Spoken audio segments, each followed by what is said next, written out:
Cheers. Magandang araw sa inyo diyan. Ito na tayo. Hindi ko na lang kayo kakantahan. Gusto ko nga kumanta eh, kaso sige na nga.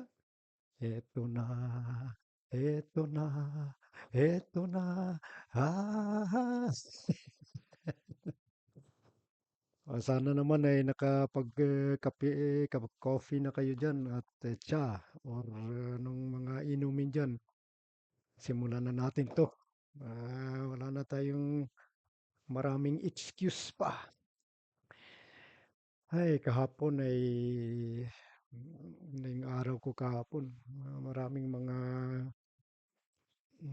mga blessings na dumating at hanggang continuous yung blessings na yan dahil alam ko yung well deserved ko yan. Well deserved ko. Well deserved ng mga maraming tao, hindi lang sa akin. At ako ay inyong blessing. Isang blessing, isang magandang blessing. Thank you, thank you. Salamat, salamat. Mga kabayan, mga kapwa Pinoy, nandito tayong topic natin ngayon sa ating University sa mental lab natin. Dalawang meaning, dalawang words or tatlo. Ano ko na lang sa sa English minsan yung nakaka-English naman kayo, di ba? So, itong ni-review ko kasi yung ano ko kahapon eh. Pinakinggan ko muna bago ako ngayon mag-continue. So, yung itong balance of respect at number one yan at gayon itong mag-reach out for help yung magano tayo maghanap maghanap ng tulong umano ka yung parang magpatulong ka. Yung hindi lang palaging, ay, hindi ko na kailangan ng tulong. Yung ganyan ba? Kahit punong-puno na yung, yung problema mo. Parang yung ano yan eh, yung normal din yan sa iba eh. Yung parang, yung hiya, yung nahiya kang magsabi na may problema ka, ganyan. Bago mapuno yung problema mo sa mental lab mo, ano mo yun, buhusan mo ng konti para hindi masyadong puno. I-release mo. Yan. So, yan yung topic natin ngayon.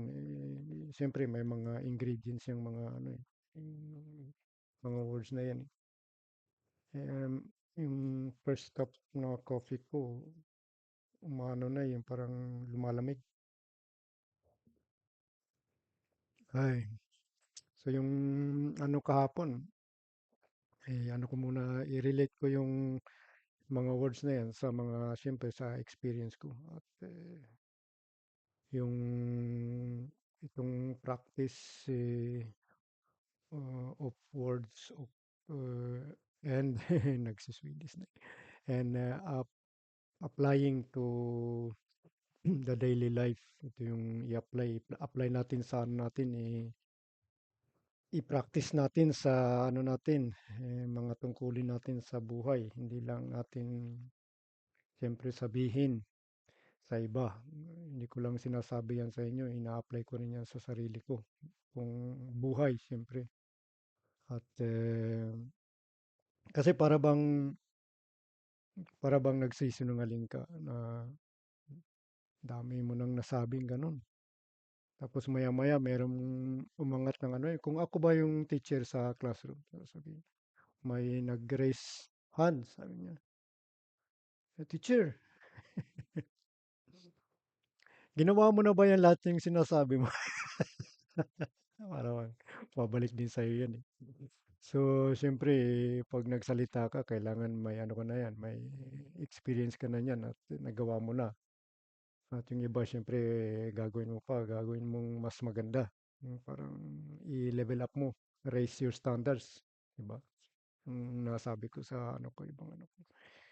I-raise natin yung mga standards natin, yung mga quality ng mga gawain natin at mga tungkulin, mga mabubuting bagay ha. at 'wag natin i-prioritize yung mga bisyo natin, yung mga katamaran sa katawan natin, sa pag-iisip, sa pananalita, sa paggawa, yung mga ganyan. Build tayo ng magagandang hobbies or habit, yung nakaka-inspire, yung nakaka-inspire ng ibang tao. Tayo, yung mga Pinoy, matindi tayong dumiskarte ng mga bagay na kahit ano, di ba? Kaya ano tayo, parang marami ding mga ano, taga-ibang bansa, ano sila, proud sila, ano yung parang naiinggit sila sa atin dahil ang dami nating mga talents, iba-ibang talents. Yun, oh, yung ano na yan, ang gandang sign na yan, di ba? So, yan ay sinasabi kong ano yan, mga ano natin, mga gift ng Panginoon natin yan. Ang dami nating mga gifts, mga talents. Yung iba, naghahanap pa. Ako rin, naghahanap pa rin ako. Yung sa to, ano kung ano, student,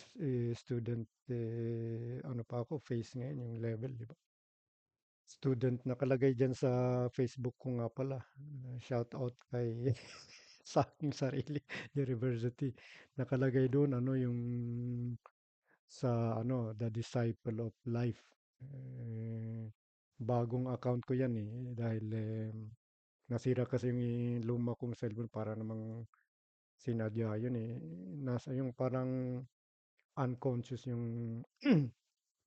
hindi ko sinadya pero parang alam nyo na mga ganyang aksidente kailangan konting aksidente pero cellphone siyempre pero ang maganda diyan hindi ako nagpanic ang dami na hindi ako sabi, cellphone pwede ako ang ano siyempre na ano mo yan nafe-feel mo yung ano ang dami mong mga ano doon yung mga na-record yung mga picture yung mga ganyan eh balikan ko na lang yan sa ano dito sa mental lab nandito ata yung mga lahat ng mga memory niyan.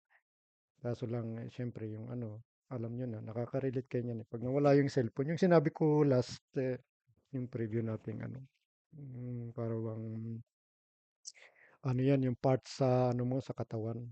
Ah, napapanik ka parang naputulan ka ng kamay. Aray. Yun na yun. So, bumalik tayo dito sa ano bago ako masaag sa Bisaya yung sinasabing ano maligaw sa Tagalog. Ligaw ng landas. Nag-ano muna, nag-notes muna ako dito yung hobby ko hobby. Noting. Writing. So, okay. Topic natin yung ano, yung balance about sa ano, sa mga relationship natin sa buhay, yung relationship natin. Maraming ano relationship natin siyempre sa mga pamilya muna natin, sa asawa, sa mga anak, sa mga kapamilya, lahat na 'yan.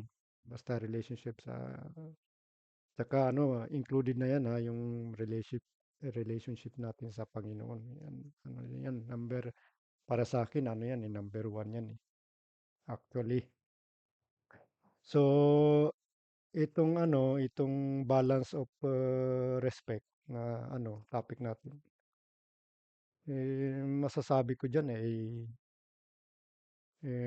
may isang example na ano, na experience ko. Yung parang napuno ka na ba sa ano, sa workplace mo? Eh, ang dami ko ng hindi nyo ba na-appreciate yung mga ano ko, yung music ako diyan sa workplace. Ako ang nagbibigay ng ano diyan, yung saya. Ako yung nagko-contribute ng kasayahan ng ano ng environment, yung parang environmental ano. Nagbibigay ako ng inspiration sa inyo sa mga pasyente natin. At least sa mga pasyente, yan dapat yan yung priority number one, di ba? Pero sa iba kasi iba eh. Ang cellphone yung priority. Tatawa ako. Gusto ko nalagyan meme. Yung ano, under process pa yan, mga kabayan. Dadating din yan. Para hindi kayo makatulog dyan sa kaboring ng ano ko, yung boses ko or topic ko. Bumalik tayo sa balance, yung ano, yung balance sa respect, yung doon sa workplace ko, siyempre 'pag napuno ka na, mag-aano ka talaga yun, parang a-activate yung galit mo, 'di ba? Yung emosyon mo. Itong boss na ano 'to, wala talagang ano, kulang 'to sa respeto sa akin. Nakikita niyang dami ko ng hawak, gawa, tapos may stress pa, dala. Yung nabanggit ko na yan, lalo sa previous natin na ano. Nagdadala pa ng ano, nagbibigay pa ng utos. Hindi niya na nakikita na ano, ako lang mag-isa diyan sa ano, sa hallway. Jerry, Rosauro. Hindi Rosauro yung tawag niya sa akin, Jerry. Dahil mas madali, ano, mahirap daw yung Rosauro. So, Jerry, ano, pwede mong pakiano to, pwede mong ano to, gawin to, ganyan. Walang ano yung, walang sabing, hindi niya sinabi paki yung please, yung magic word na please. Wala eh, parang walang respeto, yung lack of respect. So, diyan tayo mag-ano, sabi ko. Diyan ako nag-activate, sabi ko. Binaba ko muna yung dala-dalan ko, yung supot na ano, yung puno ng mga ano, mga dumi. Tsaka yung kabila kong ano, may hawak pa akong ang ano. Sabi ko, tinagot ko siya, syempre, nilagay ko siya sa place niya. Sabi ko, alam ko, with all respect, boss ka. Sabi ko, pero nakikita mo namang ano may hawak akong ano ano, di mo nakikita yung iba doon na ano, nagse-cellphone doon, no? Nag-scroll sa cellphone. Ba't hindi mo sila utusan? Ano, busy. Hindi, para sa iyo tong trabaho. Anong para sa akin? Hindi para sa akin. Para sa lahat yan, trabaho yan. So, ano, kinuha ko yung, kinuha ko ulit yung supot ko. Tapos, ganun, pumunta ako doon sa, ano, decontaminator, tsaka yung mga, ano, dyan sa, wala. Tapos, mamaya gagawin ko yung sabi ko. Pero hindi ko ginawa. Di ba? Di ba ano yan eh, yung sabi, lack of respect yan eh. Ako, hindi pa ako tapos, sabi niya, hindi pa ako tapos magsabi sa mamaya na, voice busy pa ako eh. Mamaya na. Hindi ko naman sinabi diretso dahil personal na yun eh. Pag sinabi mo, tinalikuran kita, continue ako dahil ang oras, tumatakbo yung oras eh. Chasing seconds ako eh. Yung epektibo, proaktibo, yung ginagamit ko yung oras ko. Doon na yun, yung nag-activate na ano. Bakit kita rirespetuhin kung hindi mo ako rirespetuhin, di ba? Bakit ibigay ko sa yung respeto ko sa iyo? May ano din, balance ko yan. Yung binigay mo sa akin na respeto, yung konting respeto, ganyan din ka liit yung respeto ko sa iyo. Pero siyempre, eh, humble ako eh. Siyempre, yung pagka-humility natin, yung pagpakumbaba. Ano yan eh. Ano din yan eh, may included na respeto yan, di ba? Yung self-respect, di ba? Mm. Nire-respeto mo yung energy mo, yung inner peace mo. Kaya ayaw kong ibigay sa ano sa iba yung good energy ko. Kaya natutunan ko ng mag-ano, eh, mas ano malakas ako pakumbaba sa isang tao ngayon kaysa noon.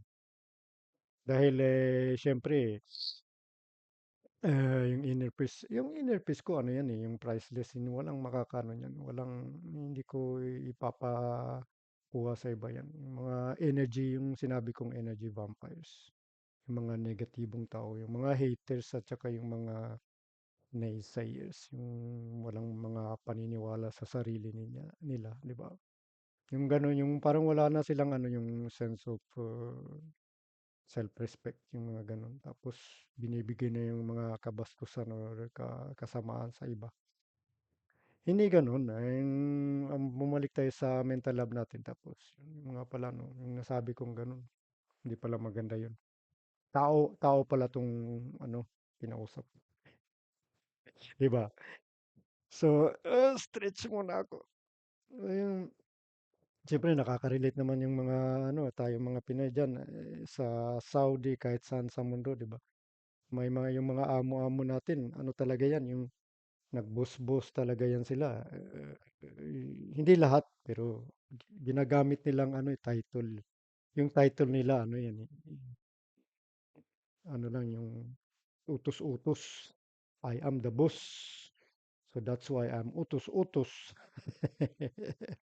Das relate kayo, 'di ba?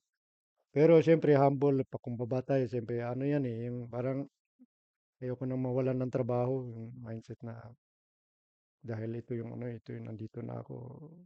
Siyempre kung bago ka lang, wala kang ano, wala kang magawa, wala kang choice, di ba? Wala kang masyadong masabi, ano, wala ka la talagang ano, power. So ano ka lang, yung sinabi nila, para bang sasabi ka, your wish is my command, di ba? Ganda yun. At yun na. Siyempre sa katagalan ng ano, ang dami mo ng yung pagpakumbaba mo, pag-intindi mo sa isang tao.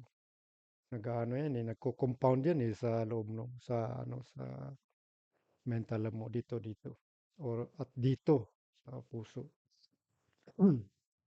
Pag hindi mo ano yan, ma-channel yan at may palabas, mag-i-implode kasi yan eh, psychologically speaking. Mag-i-implode yan sa loob, yung parang explosion ba, pero sa loob, yung paloob. Parang magiging black hole kung sa space, sa science pa. Wala namang, ano yun, parang theoretical yung ano na. Siyempre, respetuhin ko yung science na ano. Pero parang kung i-relate mo sa buhay mo yan, maganda rin yan eh. Parang napupuno ka na talaga, impis na mag-explode kayong ganun. Ah, magtatapon, magdadabog ka ng mga ganyan. Tayo yung iba sa atin, ano, imploding eh, hindi exploding. Imploding sa paloob. Kaso lang, ano yan, hindi yan healthy sa, ano, sa mental natin. Kaya, ilabas natin yan, gawin nating fuel dyan sa, ano, yun ang sinasabi ko kung makaka-relate kayo. Yung mga negatibong ganyan, magtitiis, pagtsatsagang ganun, yung ano, pagpakumbaba, ganyan. Gawin nating fuel yan na magamit natin in effective way, proactive way. Kaso pag pag nagamit mo na yan tapos parang na-feel mo ano gumaan yung kalooban ko dahil may self-respect ako at yung balance ng respeto ko sa amo ko at sa boss ko. Parang nababalance ko na rin yung sa pagpakumbaba ko. Pero binabalance ko rin yung kalooban ko. Yung ano yan eh, malalim yan na ano, 'di ba? Malalim na pag-iisip at eh, papalakas ng kalooban mo, yung katibayan ng loob, 'di ba? So resilient, yung resilient natin nga word, 'di ba? Tatag sa loob, 'di ba? Dalhin mo yun, respect. Tapos bumalik na tayo diyan. Diyan yan ano, included na rin yan sa ano, disiplina. Well disciplined ka, 'di ba? Sa ano, parang na-practice mo na yung disiplina mo yung pag lahat ng mga kaya mong ano, dalhin sa mga tungkulin mo. Lahat yan, nandiyan yan sa mindset natin eh. Yung primitibong mindset natin. Nag-i-evolve. Tapos, ano eh, abstract talaga yung ano natin, brain natin. Hindi natin maintindihan yan. Hindi natin maintindihan totally yan. Ako lang ang nakakaintindi. Joke lang. Eh, Siyempre, ikaw lang yung ano, kung kaya mong intindihin yung sarili mo, diyan ka magsimula, diyan tayo magsimula sa sarili natin. Ano ba talagang gusto, biblical din yan, yung gusto mong gawin na sa iba, di ba? Yung ginagawa mo para sa iyo, gawin mo rin sa iba. Kanta yan din, di ba? Kung ano ang di mo gusto, huwag gawin sa iba. 'di ba? Hmm, kung anong iyong inutang ay siya ring kabayaran. Thank you. Shout out sa kumanta niyan. Hindi ko na maano yung ano eh, sikat yan, legend. Yung mga karaoke natin, saya talaga yan. Pang paano yan, pang pa-release, stress release yan. Ano, maganda yan. Maraming naiinggit sa atin dahil ano eh, mga ibang ano, mga ibang tao. Sinasabi nila, ang ingay-ingay ninyo, puro kayo karaoke. Pero maya-maya, pag nakainom na rin sila, kanta rin sila, di ba? eh, eh, ano yung pang release stress yung ganyan. Respeto talaga. Dalhin natin palagi yan kahit saan. Kahit saan tayo pumupunta, simulan natin muna ano, i-practice yan sa bahay. Diyan palagi tayo nagsisimula sa bahay, sa sarili natin. Sa mga anak natin, sa mga magulang natin, yung mga ganyan. Nandiyan yan na palagi nagsisimula. Kaya bago tayo lumabas ng bahay, ano na kayo, nandiyan na yung ano, yung backpack ninyo. Puno ng ano yan. Hindi ano metaphorically speaking lang ako. Puno ng mga ano yan, mga virtues. Puno yan talaga. Tapos ready na kayo para bang mag-ano kayo, mag-picnic or hindi gera ha. Alam mo, wag tayo mag-wish yung gera dahil ano yan eh, hindi yan ano yung parang last ano na yan, yung last option, di ba? Battle yung parang mag-battle kayo, parang mag-ano kayo, compete. Mm. Yun, puno na yung ano nyo, dala-dala na yung ano, self-respect, discipline. Pero ang pinaka ano niyan, pinakamalaking bagay diyan, mabigat yan, yung disiplina. Dahil yan eh, sa loob ng disiplina yan, dahil yan lahat yung mga virtues na yan. Dala niyo yan, paglabas niyo, pag ano nyo, makikita niyo yung environment nyo sa kapaligiran nyo. Madali kayong ano, yung parang sensitibo kayo, di ba? Or relax lang kayo. Ayaw niyo na-experience nyo na lahat yung mga ano, nasa bag ninyo, di ba? Galing sa bahay. So, parang ready kayo. Merong nag-aano sa'yo, merong gustong mag-tempt sa'yo na provoke sa'yo ng away. So, continue ka lang. Yeah, thank you. Yung sinabi ko, gratitude. Salamat na ano, yung mga lasing or may mga ano ka ng aso, kahit aso i-ano na natin yung backpack mo. Ano yan, kumpleto yan. Pero bago mo ilabas ang parang weapon mo sa backpack mo na yan, isipin mo muna, ano ba yung pipiliin mo muna yung nilabas ko. Ay, pwede ko palang ano, yung pass, pass lang ako dyan. Smile, thank you. 'Di ba? May ano, may destination ka yung sa backpack na yun, may destination ka niyan. Tapos yung on the way, maraming ano yung sinasabi natin mga distraction dyan. Distraction sa goal natin. So, dala mo na yung ano, 'di ba? Yung balance, yung sinasabi nating balance or respect. Binabalance mo yung respeto mo sa sarili mo at sa mga environment mo, kapaligiran. Kaya pag dumating ka na dun sa ano mo, kung sa ano ba yan, sa bus stop or saan ka ba pupunta, sasakay ka na. Ano mo yung backpack mo dyan, dala mo yan palagi. Tapos pinipili mo ano yung mga dapat mong ilabas sa backpack mo kung kailangan lang talaga. Diba? Pero yung backpack mo, nandito din yan eh. So metaphorically speaking, kahit wala kang backpack, nandito yan. Dito yung backpack mo. Ilagay. So dalhin natin palagi yung ano, respeto, balance, di ba? Dahil nakikita mong balance na yung respeto mo, ang dami mo ng experience ng ganun. Parang expert ka na ba sa mga ganyang bagay? Bakit hindi? Bakit hindi mo yan, ano? Turuan mo. Turuan mo yung ano. Apply mo yan sa ano, anak mo. Bigay mo yung mga experience mo sa anak mo. Magandang ano, yung parang may naiintindihan nila. Huwag lang yung halfway, halfway. Hindi yung halfway, whole way, ano, all the way. Kita mo kung gusto mong turuan, turuan mo ng mabuti para makaintindi. Kahit ilang 100 times mo i-repeat yan, consistent tayo. So, contribution din yan eh. Yan ano yun, parang yan ang nagbibigay ng ano, magandang reward in the future, di ba? So, respect, balance. Pumunta na tayo sa second natin na ano, second topic, yung itong reach out for help. Reach out for help, di ba? Yung mga taong pati siyempre included, palagi akong included sa mga sinasabi ko dahil ipapa-relate ko 'yan sa inyo eh.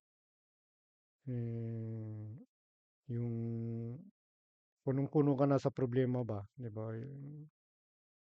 Yung iba nga ang sama na ng mga iniisip, mga ganyan. So, pag minsan nga ano mo na lang, yung gamot diyan yung ano musika, yung nakikinig ng music, nagpapa-relax. Magandang ano yan, therapy yan. Pero kung sa bagay, pag natapos na yung musika niyan, parang ano yan, nag-ano, nagwi-whisper sa'yo yung problema mo yan. Parang nag-ano, nagbibigay signal. Hindi maganda to. Ano mo ng ano yan, parang yung inner voice mo. Sabi mo, spirit yan, yung espiritu mo yan, yung inner voice mo. Sabi niya, nagwi-whisper sa'yo yan, makinig ka sa signal. I-release mo to. Hindi maganda yan. Yung parang hindi mo naririnig yan, whisper. Pero ikaw nang bahala makinig diyan. Listen sa ano mo, inner voice mo tapos be healthy, ano, trust yourself, respect yourself. Yan, madating palagi ang respect, di ba? Mag-reach out ka, mag-reach out tayo, mga kabayan. Huwag tayong masyadong depressed dyan. Depression, ano kahit kailan, nandyan lang yung depression di ba? Paano natin anuhin yung pagka-depress natin? Paano natin i-handle ba, i-tackle sa buhay? Ano yan, nakatago lang yung depression na yan diyan. Yung, ano yung parang ano din yan eh, emotion yan eh. Emotion feeling natin yan, yung depression na yan. Yung respect. Pero kung hindi ka masyadong ready, hindi ka wala yan sa ano mo, wala sa backpack mo yung ano yung how to handle depression, how to handle yourself in times of depression. Siyempre maano ka niyan, parang malilito ka, ano bang gagawin ko nito? Parang maraming mga emosyon na na-activate diyan sa loob, sa looban mo. Kaya parang naliligaw tayo ng landas minsan pag hindi natin malaman anong gagawin natin, 'di ba? Nagpapanik tayo, 'di ba? Kaya mag-reach out tayo. Ano tayo ng kaibigan natin. Kung gusto nyong i-release yan, talk sa pamilya nyo kung meron kayong family member na magaling makinig or magaling umintindi. Reach out tayo, yan lolo, lola, o nga pala lola. Mayroon ako, ano bang gagawin ko dito sa issue na to, problema ko. Dahil mabigat na eh, diba? Courage, siyempre may courage na ano yan, kailangan lakasan mo yung loob mo. Huminga ka, humikit ka. Kasi kaya ko to, kaya ko to. Kaya kong mag-ano ng ano, yung ibaba mo yung pride, swallow mo yung pride mo na ano, nahiya ka, mahiya ka na bumabalik rin sa'yo yan, yung mga sakit. Ano mo yan, prevent mo yung mga sakit na yan na dadating, huwag mong hintayin na dumating. Prevention. Hindi yung iniisip yung ibang prevention na. Hindi, i-ano tayo, yung mag-prevent tayo na dumating yung mga ano yan, yung mga ibang klaseng sakit. Yung ano yan, yung consequence yan yung mga sakit na yung consequence yan sa mga pag-iisip natin sa kalooban at yung ano, mga gawain natin, yung mga habits natin dyan. Yan. Aba, resulta yan eh. 'Pag hindi tayo marunong mag-reach out sa mga problema natin, naku, mga depression 'yan na dadating at dadating 'yan. Hindi tayo hindi natin matataguan 'yan dahil ano 'yan, 'yan ang pinaka-master sa hide and seek 'yan, eh, sa loob. Dito na sa mental lab 'yan. 'Pag hindi niyo 'Pag hindi niyo ipalabas 'yan, hindi niyo talaga hanapin 'yan, ano talagang root ng ano niyo, depression niyo or ano, reach out. Hindi kayo marunong mag-reach out ng ganyan dahil nahihiya kayo.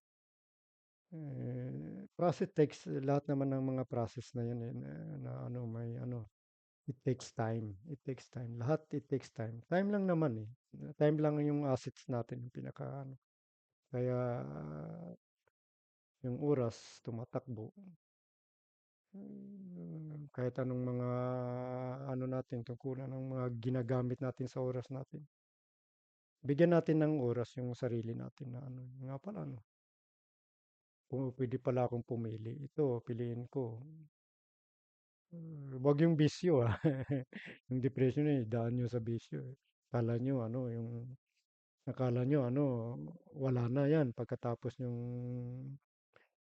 gumising sa umaga. Dami nyo nang nainom tapos sukang-suka na kayo sa ano, yun nyo, yung nagre-react yung katawan ninyo. Uy! Ano ba yung, ano ba yung nilagay mo sa ano ko dito? Sa tank mo. Ano to ah? Tapos, alam nyo na yung resulta ng ano yan, masobrahan ka ng inom, masobrahan ka sa bisyo mo.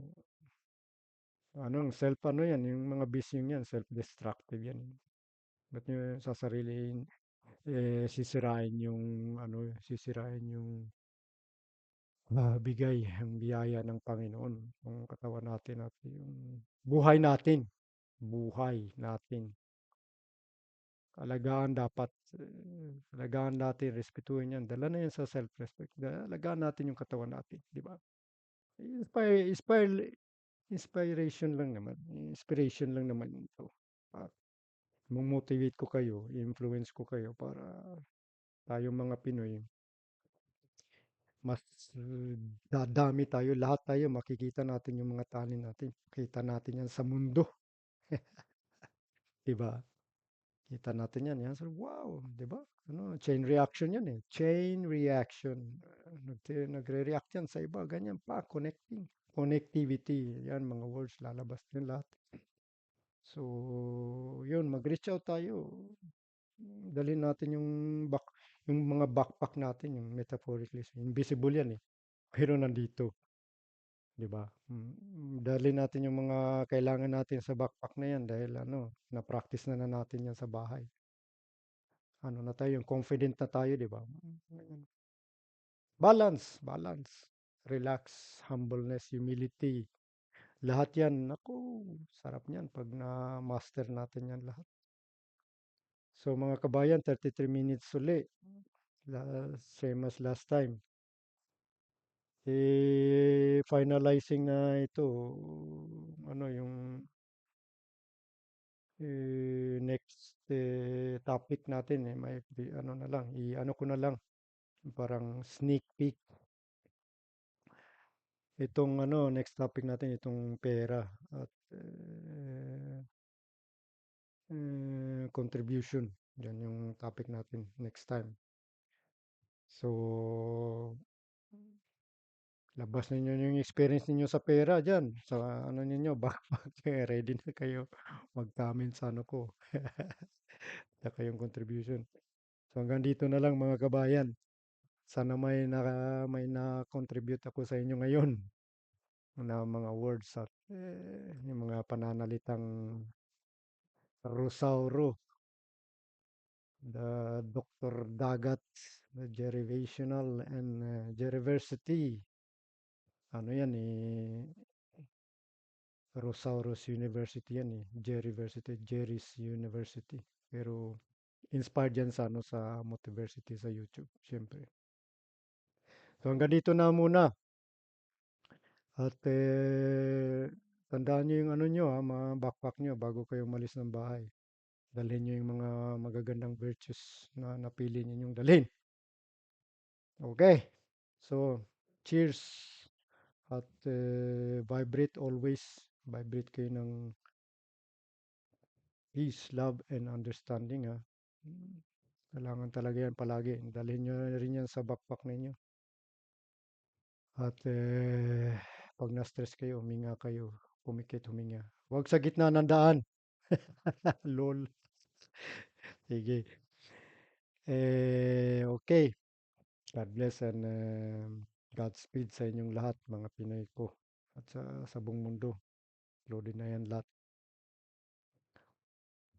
Vibrate ha.